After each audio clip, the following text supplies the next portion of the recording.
Cuán firme cimiento se ha dado a la fe. Le presentamos A través de la Biblia, un análisis de la Biblia libro por libro que nos ayudará a crecer espiritualmente.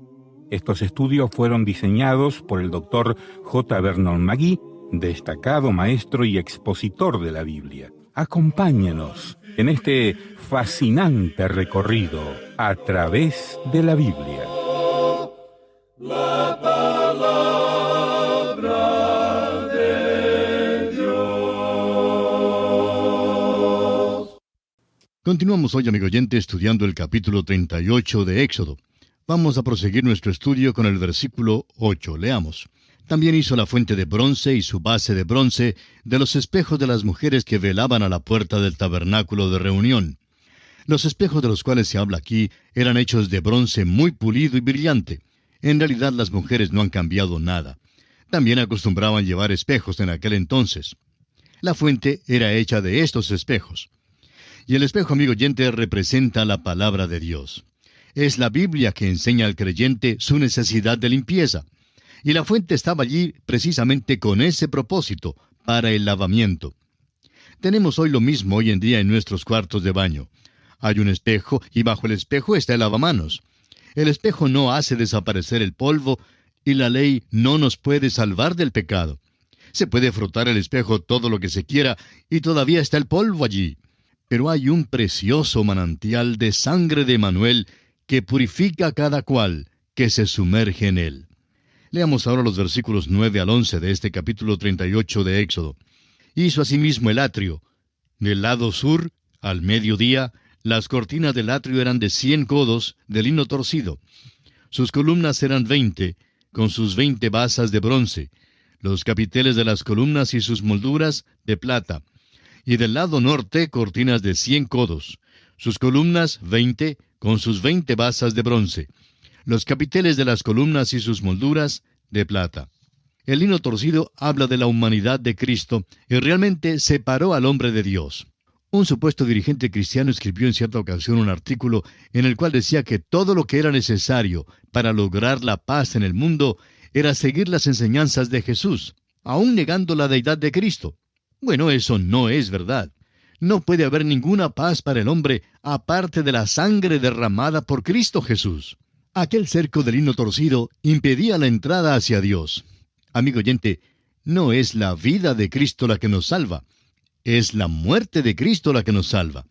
Cuando hay predicadores que afirman falsamente ser ortodoxos y que dan un mensaje como ese, no es extraño que haya tanta confusión en el mundo hoy en día. La palabra de Dios es como un libro en cuadros. Si usted simplemente mira los cuadros y lee su palabra, puede entender que ni la vida ni las enseñanzas de Jesucristo le pueden salvar. En primer lugar, usted ni se aproxima al nivel de la vida ni de las enseñanzas de Jesucristo. Es una tontería parlotear ese tipo de enseñanza. Esto ha sido predicado excesivamente por el modernismo ya por muchos años y ha causado que nos encontremos en tantos apuros hoy en día. Ya es hora que alguien hable claro en cuanto a esto. Las enseñanzas de Cristo no pueden salvar a nadie, amigo oyente. La muerte de Cristo en la cruz del Calvario y su resurrección es lo que puede salvar al pecador. Las basas del tabernáculo propiamente dicho eran de plata, pero las basas del cerco eran de bronce. El bronce, como ya hemos visto, es un metal que representa el juicio. Una descripción de Cristo en Apocalipsis 2:18 dice que tenía sus pies semejantes al bronce bruñido. Esto nos dice que la cuestión del pecado debe ser juzgada. El hombre debe reconocer que es pecador y acudir a Dios mediante Cristo. Sin embargo, los capiteles de las columnas y las molduras eran de plata, y la plata es el metal que significa la redención. El cerco del atrio impedía la entrada al hombre, pero Dios hizo un camino para que pudiera entrar. Encontró una manera de juzgar el pecado y proveyó una redención para el hombre para que pudiera ser vestido de la justicia de Cristo. ¡Qué cuadro! Usted puede mirar el tabernáculo y recibir el Evangelio. Dios nos lo ha dado en forma de cuadro. Ahora había una entrada al atrio. El hombre no escalaba el cerco. Tenía que pasar por la entrada. El versículo 18 dice, la cortina de la entrada del atrio era de obra de recamador, de azul, púrpura, carmesí y lino torcido. era de 20 codos de longitud y su anchura, o sea, su altura, era de 5 codos, lo mismo que las cortinas del atrio. Todo el material y el color habla de la persona de Cristo. Ya hemos estudiado esto, pero no sería malo repetirlo. El azul habla del hecho de que Él vino del cielo como deidad. El carmesí habla de su humanidad y la sangre que derramó por todos los hombres. El azul y el carmesí combinados hacen una púrpura que habla de su majestad. Él nació rey de los judíos. Ahora la entrada era tan alta como el cerco. Este cerco era de 2,5 metros de altura y sería difícil aún para un jugador de baloncesto mirar por encima. No se podía pasar al atrio sino solamente por medio de esta entrada. Era una entrada ancha, lo suficientemente ancha como para dar entrada a cualquier pecador, pero era el único camino por el cual uno podía entrar. Cristo ha dicho que Él es el camino, la verdad y la vida, y que nadie viene al Padre sino únicamente por medio de Él. Bueno, la entrada al atrio era el camino. Cristo también dijo que si se va a adorar a Dios, hay que adorarle en espíritu y en verdad. Ahora, no es que queramos ser duros, pero la verdad es que usted, amigo oyente, no adora a Dios en una iglesia modernista. Debe adorarle en verdad. No le es posible negar la deidad de Cristo ni el hecho de que Él murió por usted y a la vez adorarle. Lo que hace en verdad es insultar a Dios. Sería mucho mejor que muchos de los llamados cristianos no asistieran a ninguna iglesia. Su propia condición no es buena. Tampoco lo es la de la iglesia a la cual asisten, e insultan al Señor Jesucristo. Ahora permítanos dirigir su atención a la pregunta en cuanto al israelita individual. La nación de Israel es llamada hijo. Dios nunca llamó al individuo hijo. La pregunta se hacía y todavía se hace hoy, ¿quién es judío? ¿Es judío uno que ha nacido judío o le hace judío su religión? En el Antiguo Testamento le era necesario ser nacido así para poder ser judío. Ahora, Dios ha dado una provisión para que todos puedan ser redimidos, sean judíos o no, lo que significa que cada individuo debe renacer. Veamos ahora el costo del tabernáculo. Leamos los versículos 25 y 26 de Éxodo 38. Y la plata de los empadronados de la congregación fue 100 talentos y 1,775 siclos, según el ciclo del santuario. Medio ciclo por cabeza, según el ciclo del santuario. A todos los que pasaron por el censo de edad de 20 años arriba, que fueron 603,550. Estas son las medidas, y no le podemos decir qué significan, pero no es importante que lo sepamos. Lo importante es el mensaje espiritual. Los judíos trajeron plata porque era el metal de la redención. Cada israelita tenía que ser redimido para ser aceptado. Nosotros hemos sido redimidos con la preciosa sangre de Cristo, la cual es más preciosa que la plata o el oro. Ahora bien, cada individuo israelita no era salvo. Solo un remanente de la nación fue salvo. De la misma manera, no todos los miembros de las iglesias hoy en día son salvos. Solamente unos pocos se salvan. Un hombre rico, miembro de una iglesia, confesó que por muchísimo tiempo él y su esposa habían estado jugando a la iglesia. Dijo él, nos sentamos con los otros hipócritas. Ninguno de nosotros éramos renacidos, simplemente fingíamos ser cristianos. Antes de la puesta del sol nos emborrachábamos. Y amigo oyente, muchos viven así como este hombre vivía. Pero Dios nos dice que tenemos que ser redimidos para ser aceptables delante de Él. Leamos ahora el versículo 27 de Éxodo, capítulo 38. Hubo además 100 talentos de plata para fundir las basas del santuario y las basas del velo. En 100 basas, 100 talentos a talento por basa. Las basas fueron hechas del dinero de redención. Aquí es donde el tabernáculo propiamente dicho fue puesto. Se apoyaba sobre plata, se apoyaba sobre la redención. Y cada individuo tendrá que aceptar personalmente la redención que hay en Cristo Jesús. Usted, amigo oyente, tiene que pagar el precio de la redención. Ahora, ¿cuál es el precio? Para usted, la única condición es que debe tener sed. ¿Quisiera usted beber el agua de la vida? Es gratis. La salvación es gratis, pero no es barata. Le costó a Dios todo.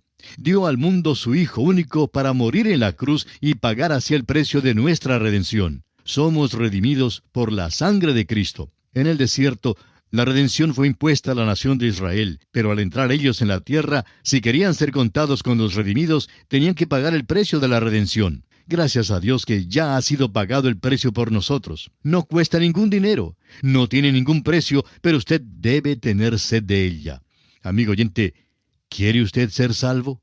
¿Reconoce usted que le falta algo y que es pecador? Entonces venga. El precio ya ha sido pagado.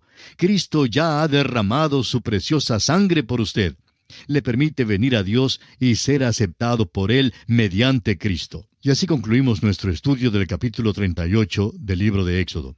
Nos encontramos ahora en el capítulo 39. En este capítulo veremos las vestiduras del ministerio y los ornamentos del sumo sacerdote, el efod, el pectoral, el manto y la túnica, la mitra, etc. Todo esto es visto y aprobado por Moisés.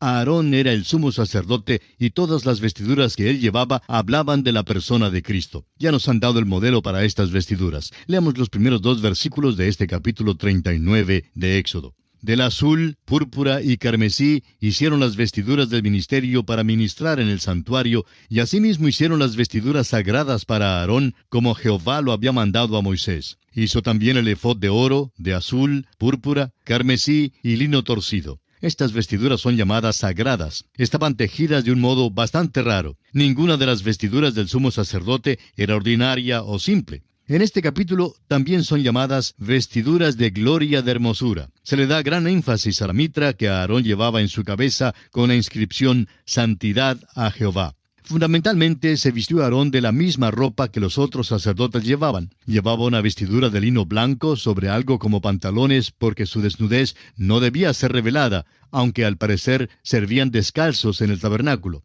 En el gran día de la expiación, cuando Aarón llevaba la sangre al lugar santísimo, ponía a un lado todas sus vestiduras de hermosura y de gloria y llevaba solo las vestiduras simples de afuera. El lino blanco que llevaban los sacerdotes habla de justicia. Y el profeta Isaías nos dice en su profecía, capítulo 52, versículo 11, «Apartaos, apartaos, salid de ahí, no toquéis cosa inmunda, salid de en medio de ella, purificaos los que lleváis los utensilios de Jehová». Dios todavía dice esto. No creemos que Dios use a un predicador pecaminoso, ni a un maestro pecador, ni a un laico que peca, no importa lo brillante o talentoso que sea.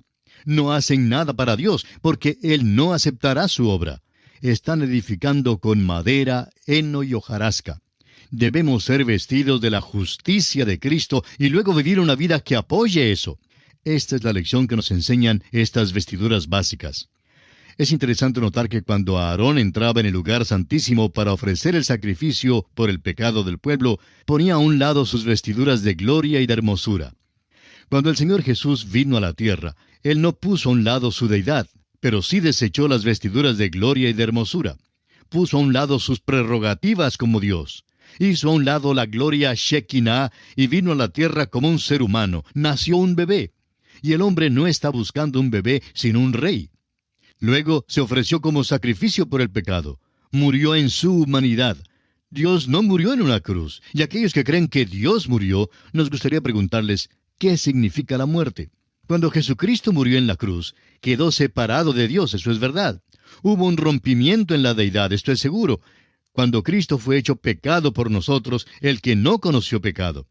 Pero aún en ese momento, Dios estaba en Cristo, reconciliando consigo al mundo, no tomándoles en cuenta a los hombres sus pecados, y nos encargó a nosotros la palabra de la reconciliación. Esto es lo que expresa el apóstol Pablo en su segunda carta a los Corintios, capítulo 5, versículo 19. Este es un misterio, amigo oyente, y no podemos penetrarlo, aunque hay muchos teólogos que han escrito mucho en cuanto a esto, pero tampoco ellos han podido penetrar este asunto. Estas vestiduras de hermosura y de gloria realmente eran bellas. El sumo sacerdote era brillante y lleno de colorido, algo así como lo es la especie masculina del mundo de los pájaros. Llevaba el efod, que tenía 2 piedras, una en cada hombro, con 6 de los nombres de las tribus en una piedra y 6 en la otra. Eso hablaba de la fuerza y habilidad o capacidad de nuestro Señor. Cuando una oveja se pierde, nuestro gran Salvador la busca, la pone en sus hombros y la trae de nuevo al redil. Gracias a Dios que tenemos a un Salvador que nos puede poner en sus hombros y traernos sin peligro al redil. Hebreos 7:25 dice que puede también salvar perpetuamente a los que por Él se acercan a Dios. El sumo sacerdote también llevaba un pectoral, que era como un chaleco. Tenía 12 piedras preciosas, y así era una cosa de gran belleza. Al parecer, tenía también un tipo de bolsillo donde ponían el Urim y el Tumim. El Urim y el Tumim tenían algo que ver con la predicción del futuro. La Biblia no nos dice cómo funcionaban. Estas piedras bellas en el pectoral hablan del hecho de que Cristo nos lleva hoy en día en su corazón. Nos ama. Juan 3:16 nos dice, porque de tal manera amó Dios al mundo, que ha dado a su Hijo unigénito, para que todo aquel que en Él cree, no se pierda, mas tenga vida eterna. Estas piedras describen su gran amor por nosotros. Ahora, en el manto del efod estaban las campanillas de oro y las granadas, para que cuando el sumo sacerdote estuviese sirviendo, se pudiera oír sonar las campanillas cuando entraba en el lugar santo. La granada habla de la vida fructífera del creyente. Las campanillas hablan del testimonio de esa vida. Cuando el sacerdote estaba en el lugar santo, los israelitas podían decir, bueno, está allí en el lugar de adoración sirviendo por nosotros. Sabemos que está allí porque podemos oír sonar las campanillas. Eso debe atraernos a la persona de Cristo, amigo oyente, pero francamente no oímos sonar muchas campanillas los domingos por la mañana. Cuando una persona puede llegar a la presencia de Cristo por medio de la predicación de la palabra de Dios, entonces podemos decir que ha sonado la campanilla. Amigo oyente, si alguna actividad cristiana no le permite a usted oír las campanillas de vez en cuando, debe entonces involucrarse en otra actividad cristiana. Ahora, a veces uno cree que oye sonar las campanillas cuando en realidad no suenan. Eso es la cosa más mala que puede sucederle a uno en todo el mundo.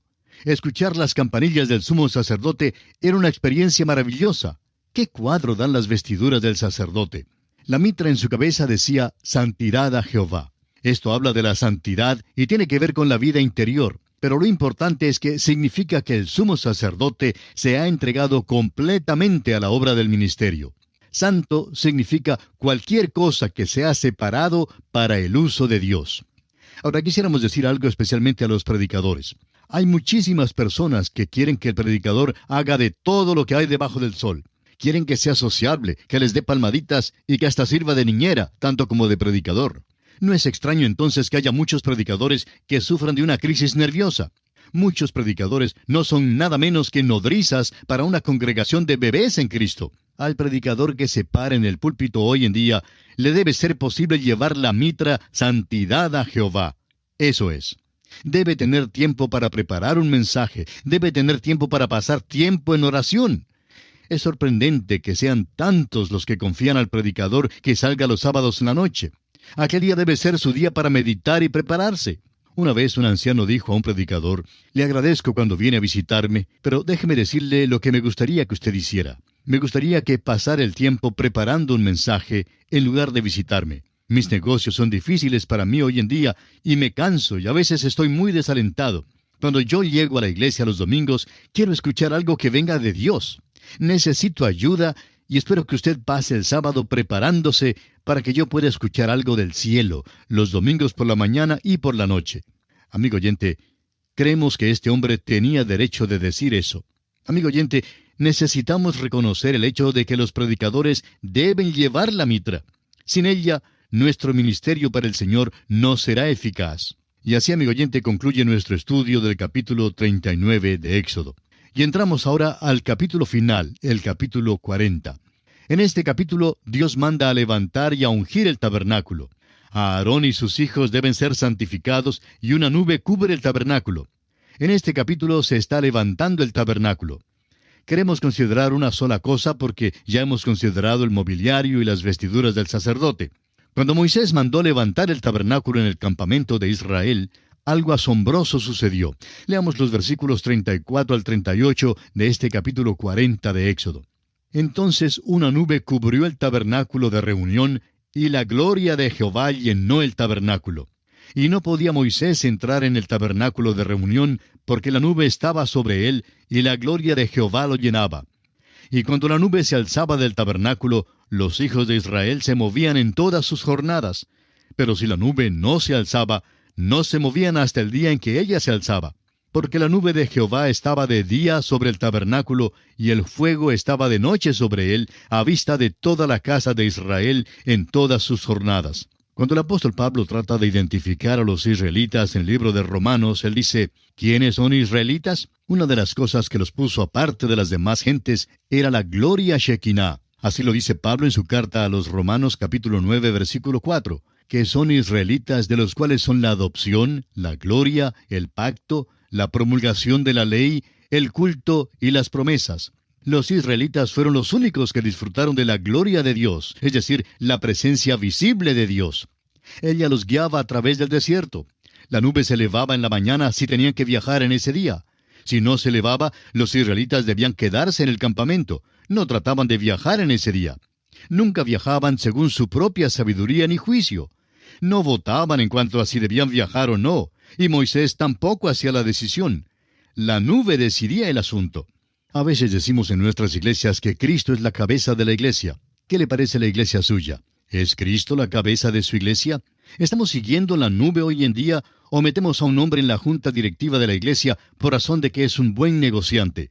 Se oye decir a las personas hoy, quiero hablar con mi pastor en cuanto a este problema, quiero decirle lo que debe hacer. No somos peritos en aconsejar a las personas en cuanto a lo que deban hacer. No podemos resolver los problemas maritales de todos. Existe una columna de nube hoy en día, pero la mayoría no la ve. Es el Espíritu de Dios. Él debe ser quien nos guía para que sepamos lo que sea la buena voluntad de Dios para nuestras vidas. ¿Cómo descuidamos esto a veces? Siempre estamos acudiendo a algún humano o a algo fuera de Dios para recibir ayuda.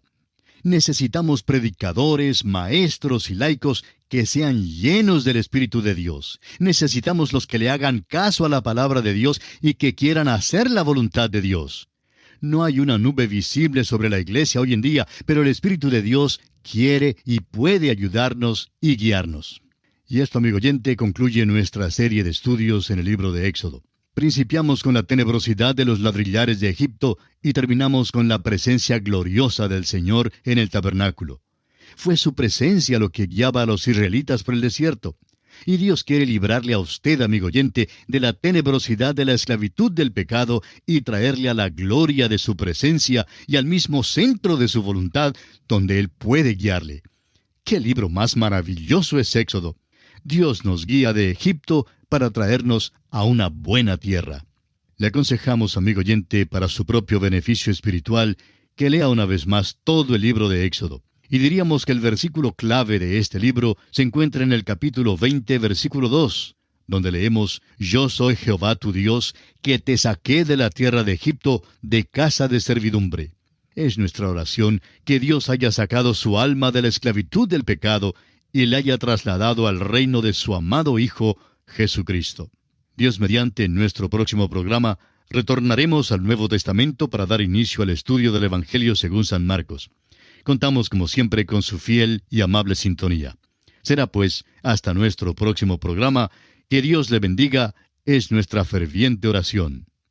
Hemos llegado al final por el día de hoy. Díganos, ¿fue de ayuda para usted el estudio de hoy? ¿Desea enviarnos algún comentario acerca de lo que ha estado escuchando? Entonces escríbanos, no espere más. Si desea recibir las notas y bosquejos de lo que estamos estudiando, suscríbase gratis en nuestra página en internet a través de la Biblia.org/notas. A través de la Biblia.org/notas. Si desea escuchar nuevamente el programa o si se perdió alguno de ellos, visite a través de la Biblia.org. Repito, a través de la Biblia.org o escriba al correo electrónico atv@transmundial.org.